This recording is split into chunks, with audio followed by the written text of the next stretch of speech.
Welcome to My on Mondays, an explorative approach to the possessive my through narratives, art, and sound.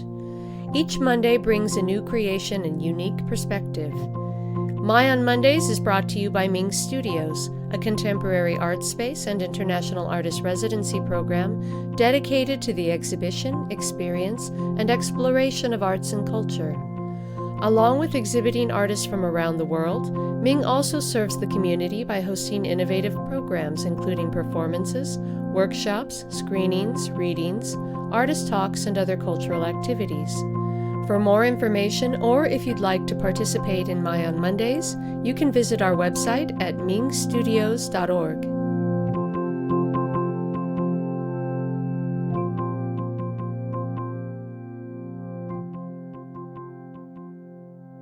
Hello and welcome to My on Mondays. Today, as part of our artist interview series, I'm speaking with Teal Gardner, an interdisciplinary artist and teacher living and working in Boise, Idaho, where she's resided since 2016. She's also a previous contributor to My on Mondays. Her piece, titled My Not Bog, is episode 13 in our archives.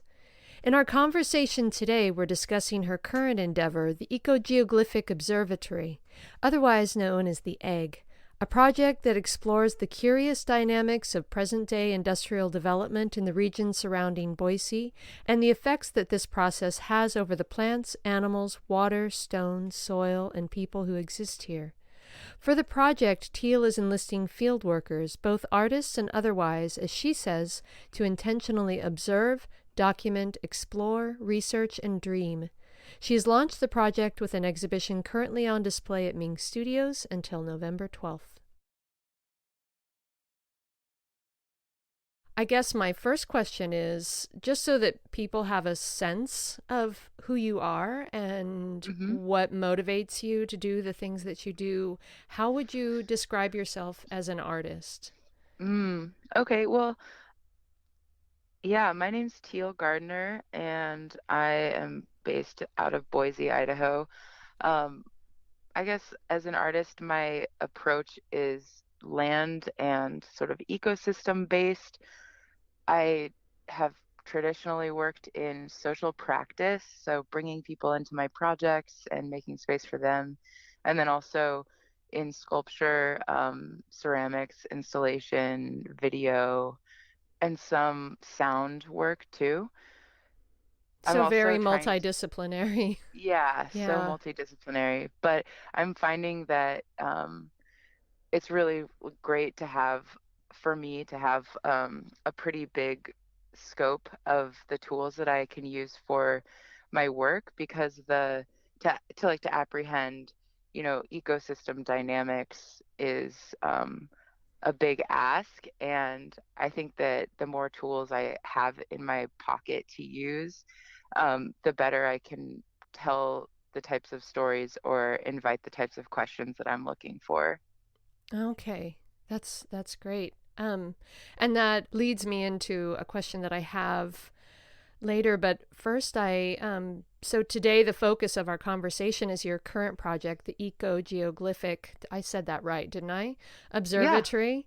hmm And I'll start by reading your brief intro on the webpage, and you say the Ecogeoglyphic Observatory, fondly referred to as the EGG, is a project that explores the curious dynamics of present-day industrial development in the region surrounding Boise and the effects that this process has over the plants, animals, water, stone, soil, and people who exist here. And so to start with, can you give us your definition for ecogeoglyphic? Yeah, it's a fun word that I made up, and it came out of a series of conversations about kind of what my art was doing and kind of framing the way that I've been looking at things. Mm-hmm. So it was a term coined out of three parts. The first part is eco, and that is referring to the ancient Greek term oikos, which is about our home place. And then geo is looking at the earth, like the physical material of the earth. And then glyphic is to write or to inscribe into stone. So those are all Mm-hmm. ancient Greek antecedents that I'm just putting into this new framework together to talk about what we're making kind of as a culture or as a society that carves its way through landscapes. Mm-hmm. I love how you say on the web page, our lines erase their webs. And I mean, I think it really evokes your personal connection to the natural world and Mhm. how we impose ourselves on it. Yeah. And yeah, it gives it a really personal feel. So, I mean, I'm curious to know, you're not from Idaho originally, you're Yeah. from Nebraska. And how long have Yeah. you lived here?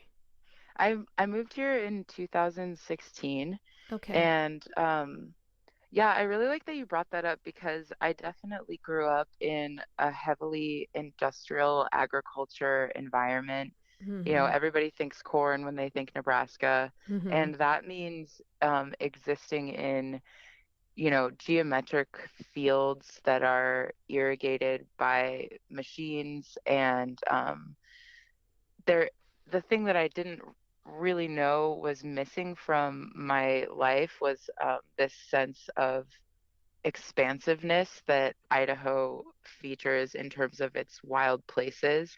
And Mm-hmm. living in Boise, I mean, it feels like you're, just slammed right up next to that. In the neighborhood that I live, I see um, just evidence of that flow space between the city and what extends to become, mountain ranges that lead to Canada. And so Mm-hmm. just thinking about these interesting boundaries that exist on a map, but for plants and animals, those boundaries don't really exist. Yeah. So yeah, I think moving here uh, brought out in me a really more deeply felt appreciation for what we would call the natural world, that I've sunk into over these past, 6 years, 7 years, and that totally influences the work that I'm doing now. Thanks for bringing that up. Yeah. And so for the project that you're working on now, the egg, um, Hmm. as you say, you're looking for field workers to build a project together with people living in the Boise Valley. In it, we Hmm. intentionally observe, document, explore, research, and dream. So, what does that look like? What does the field work actually entail? Yeah. So just to back up a little bit, the project that I am showing at MING Studios right now is what I would say like my response to the prompt of the ecogeoglyphic. And um, it contains views and observations and approaches that I've taken that kind of house that prompt. But Mm-hmm. I'm really, really interested in how other people are observing and feeling and experiencing the curious dynamics that I referred to before. Something that I noticed in just talking with friends and neighbors and picking up on things in Boise, is that development is a huge issue that everyone is metabolizing in some way throughout their lives. And we as I think we as people and as a community of neighbors in this place, like being expansive about Boise and beyond, like I would like us to be able to have a sense of agency within what can feel like unmovable industrial or infrastructural or capitalist systems that um, most of us have, really no impact over, Mm-hmm. although it inflects itself in our lives in so many ways. And so the field worker, is anyone who relates to the loss of landscape that they prize or that they're connected to, or they're experiencing, rent increases that they can't afford, or they're, furious and terrified to lose friendships as people are being pushed out by the increasing cost of living, or Mm-hmm. maybe, there's just so many entry points. So what I'm hoping for is that people who become field workers take a personal account of their own experience of this and then start to follow that thread Yeah. into their own version of the ecogeoglyphic prompt. So, um, field workers at this point have been meeting on Wednesdays at my studio, which we can call the observatory, and talking about what they're seeing. Some people have been making, you know, ideas for projects, or we're getting donations of books or lent books that help to shore up the thinking on the project and bring in more voices. Mm-hmm. Field workers can set up a field studies excursion. Like on Sunday, we're going to be taking an excursion to the Snake River canyon to hike across the Swan Falls Dam and check out the petroglyphs on the south side of the river. Mm-hmm. So the field workers have a lot of different opportunities to be involved in the project, and I'm also really interested in facilitation myself of field worker experiences to help Mm. people frame maybe more clearly their own response. So I'm working on building more of those prompts and frameworks that people can simply step into and have a way forward. So it's Okay. really quite open, but I'm working on tightening it down a little bit so people Yeah. know how to be involved. Yeah, that sort of answers part of my next question, which was what the end game is for the project, and if you had a Oh yeah. specific plan and time frame, or was it more Yeah. open ended, like an exploration to see what flowers as people immerse themselves in the field hmm work. Well, I love that you had asked the question about like what could flower among all of us. Mm. I do have a specific end goal of in March of 2023 putting an like kind of a bookend on this period of the observatory and Okay. inviting people who are participating as field workers to alongside me exhibit things in MING Studios. So um, we're looking forward to kind of having that as a placeholder and as a moment in time where we can share what we've Okay. been observing. Um, but I love the idea that it could continue to flower for people beyond just having a final show. Yeah. Great. You're a teacher for One Stone in Boise, Yeah. and so I'm curious, are any of your students involved, or is this something that you've actually actively, what's the word, combined with what you're teaching? Mm. Yeah, I think so. I had a group of students come into the gallery last week and they created like a pretty rapid response and we made a video. And I that was the first time that I've brought students in for a process there, Hmm. but it's very open to people of all ages. And I think that the students at my workplace are often like so uh, surprising and incredible in the ways that they can bring in their own stories and have have the ability to make such uh, intuitive and like revealing connections between things.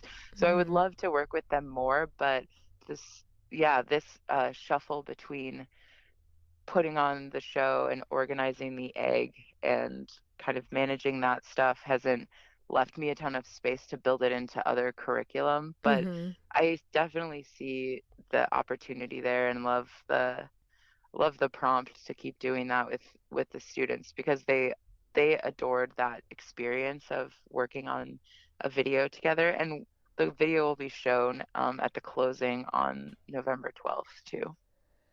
Yeah, that sounds really great. I mean, especially because when I think of people that age, I th- I feel like teenagers specifically so often they reach this age when they suddenly feel sort of shut out of their environment, like Mm, like children are often included in so much and sort of nurtured and coddled, and then they reach a certain age and it's like teenagers sort of on their own form their own world, but also they're just sort of not really respected, I feel like, as yeah. contributing members of Mm, the environment that they're living in. And so mm-hmm, this strikes me as a way to really allow them to engage directly. mm-hmm.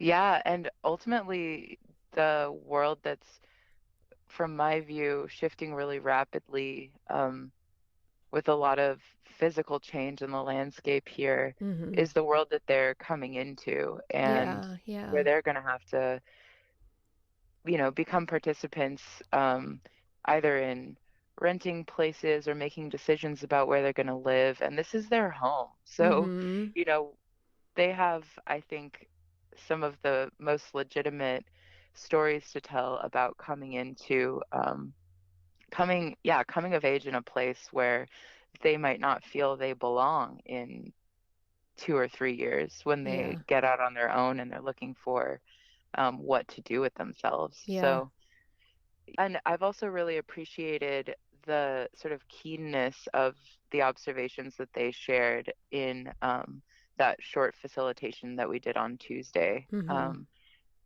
As an educator, I have been working with this group of students, for quite some time in sensitizing to landscape and using, a broad perceptive apparatus to ground yourself and to figure out what senses you're using and how you're engaging with landscape, and then also learning about the details of this ecosystem that we live in here. So they Mm-hmm. came in some ways primed after years of working with me and other people at One Stone who are really environmentally oriented as, educators as well, which gave them a good, I think, like starting point. Great. I guess my last question is is it still possible to, so for listeners, if they're interested in becoming involved, is it a closed group now? I mean, was there a time limit to sign up? No, Okay. I think I've been sort of responding to the ways that the time that it takes for people to understand a concept Yeah. and sort of bring it into their awareness and then be able to have an idea or a response.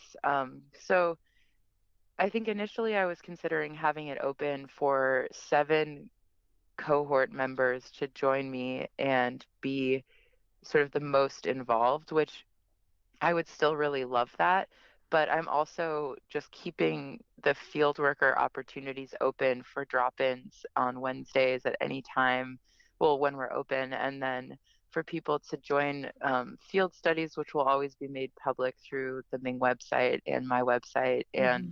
and, for project ideas, at any point, or even just conversations and hikes. Like, I think there's so much value in just getting even a brief glance into someone else's view that Yeah. I'm really open to almost anything.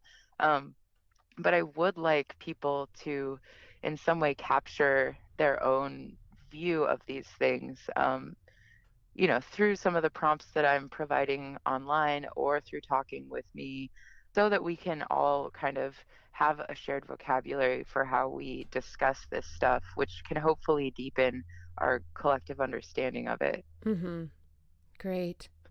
Thank you so Yeah. much for Oh, yeah. your explanation and just for sharing and creating something that is such a meaningful way to create community and to sort of explore a deeper level of what's happening around Hmm. us all the time. Yeah. Thank you so much, Rebecca. And I feel like, I just want to like really share with listeners that you don't have to consider yourself an artist to participate in this project in any Okay, way. great. Like, I really, really emphasize that people come with their own lenses and experience, and the more diversity that comes to a group, the better and more nuanced and interesting that group will be. So I really want it to feel accessible to people, though I hope they'll forgive me like the long, hard to pronounce name. That's just that's just something that I really enjoyed playing with that word. So you can call it the egg and just consider it that. But I'm looking for people who just feel compelled by these questions and want to be involved. Great. And so Yeah, all of the information can be found on the Ming website, and I'll provide links for that as well with this podcast. Thank you so wonderful. much, Teal. Yeah, Rebecca, thank you. And just a big shout out to the Ming crew who have been super supportive through this whole process. I Yeah. just couldn't thank you all enough. Yeah, absolutely. All right. Well, take care. Okay, take care. Bye. Bye.